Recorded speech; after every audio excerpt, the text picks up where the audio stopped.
نحمد و نصلی علی رسول الکریم اما بعد السلام علیکم ورحمۃ اللہ وبرکاتہ۔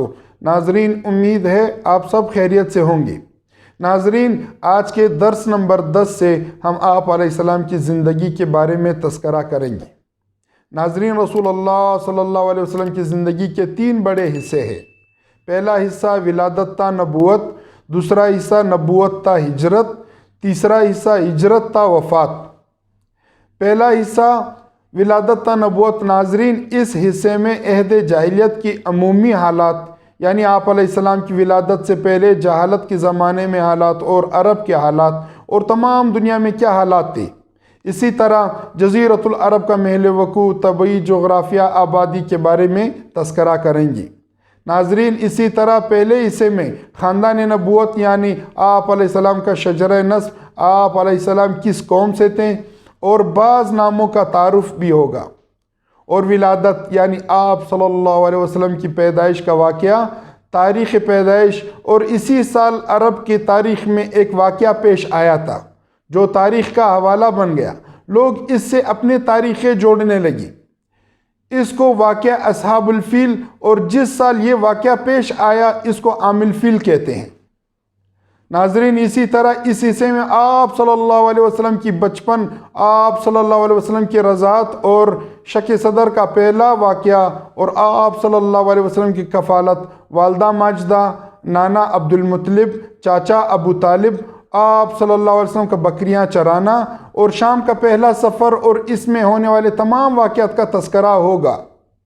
ناظرین، اسی طرح اس سے پہلے حصے میں آپ صلی اللہ علیہ وسلم کی جوانی، حرب الفجار، حلف الفضول، اور آپ صلی اللہ علیہ وسلم کا شام کی طرف دوسرا سفر اور واپسی پہ حضرت خدیجہ رضی اللہ تعالیٰ عنہ سے نکاح اور کعبے کی تعمیر کے بارے میں بیان ہوگا۔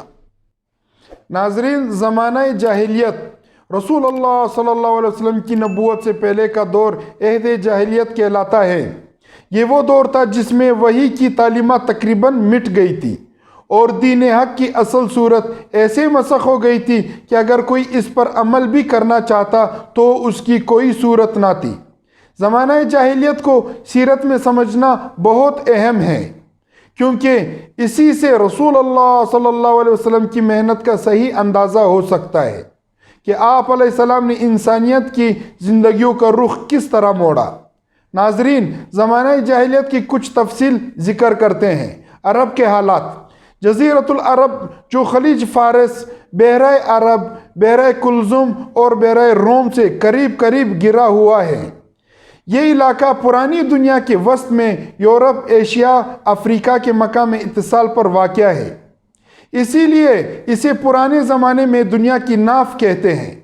جب بحیرہ روم اور بحیرہ ہند کے درمیان ساری تجارت خشکی کے راستے ہوتی تھی، اس وقت شام، فلسطین، حجاز اور یمن اسی بڑی شاہراہ پر واقع تھی جو مغرب سے مشرق کو ملاتی تھی، اور یہاں کے لوگوں کو دنیا کے تمام حصوں سے تعلقات پیدا کرنے اور ان پر اثر ڈالنے کے ایسے مواقع تھے جو دوسری قوموں کو نہ تھی۔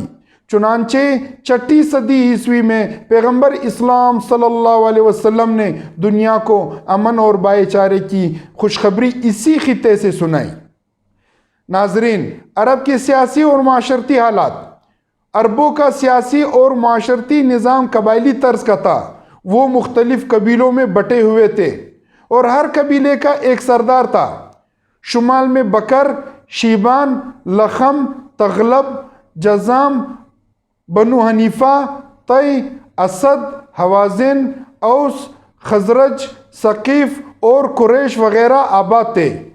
جنوب میں حمیر، ازوا اور اکیال کی چھوٹی چھوٹی ریاستیں تھیں۔ پہاڑوں اور صحراؤں میں خود مختار جرائم پیشہ قبائل کے گروہ آباد تھے۔ راہزنی اور غارت گری ان کا ذریعہ معاش تھا۔ ناظرین، سب سے زیادہ طاقتور یہودی تھے جو شام اور فلسطین پر رومی مسیحیوں کے تسلط کے بعد وسطی خطے میں بچھڑ آئے تھے۔ ملک کے زیادہ تر تجارت ان کے قبضے میں تھی۔ انہوں نے شام سے مدینے تک قلعے تعمیر کر لیے تھے جو گوداموں کا کام بھی دیتے تھے اور چھاونیوں کا بھی۔ عرب قبائل آپس میں مستقل دست و گریبان رہتے تھے۔ معمولی معمولی باتوں پر ان میں جنگ و جدال کا سلسلہ شروع ہو جاتا تھا جو برسوں ختم ہونے میں نہیں آتا تھا۔ ان خانہ جنگیوں کی وجہ سے بہت سے قبیلے مٹ ہی گئے تھے اور جو بچے تھے ان کی بھی حالت تباہ تھی۔ ناظرین، عرب کی معاشی حالات راہزنی اور لوٹ مار کو اگر الگ کر دیا جائے تو لوگوں کا ذریعہ معاش تجارت تھی، لیکن جہاں بدامنی کا یہ حال تھا وہاں تجارت کیا فروغ پا سکتی تھی؟ تجارتی قافلوں کا ایک جگہ سے دوسرے جگہ جانا سخت دشوار تھا۔ حد یہ تھی کہ ہیرا کے عرب بادشاہ تک کا تجارتی سامان آسانی سے منڈیوں میں نہیں پہنچ سکتا تھا۔ اکثر طاقتور قبیلے برسوں اپنے مقدس شہروں کا رخ نہیں کر پاتے تھے۔ ناظرین، عرب کے مذہبی حالات۔ مذہب کے معاملے میں عام رجحان بت پرستی کی طرف تھا۔